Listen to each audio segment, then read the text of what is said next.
Walkaround-veneet kiinnostavat yhä enemmän veneilijöitä. Minkälaisia ominaisuuksia tästä uutuudesta löytyy?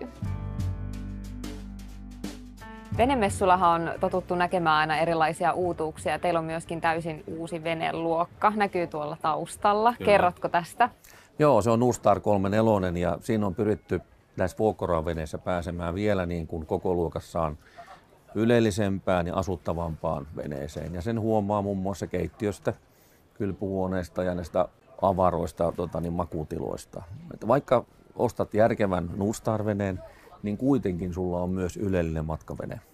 Sanoit, että keittiöön ollaan myöskin panostettu, niin sehän on aina vähän vaikeaa tehdä pienissä tiloissa ja liikkuvassa veneessä. Niin mitkä on ne asiat, mihin on kiinnitetty eniten huomiota nimenomaan siellä keittiössä? No me pyrittiin saamaan ensinnäkin työtaso tarpeeksi korkeaksi, koska veneessä se on yleensä aina liian matalalla.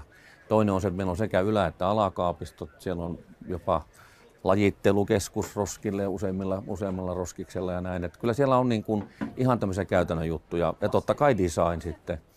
Kiiltävää valkoista ja pähkinäpuuta.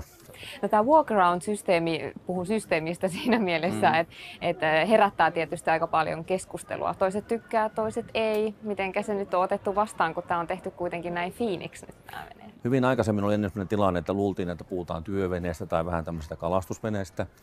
Ja tänä päivänä jo rouvat ja kaikki veneilijät katsovat niin, että nyt meillä on käytännöllinen kiva vene, meillä on turvallinen liikkua ja kuitenkin semmoinen mukava koti.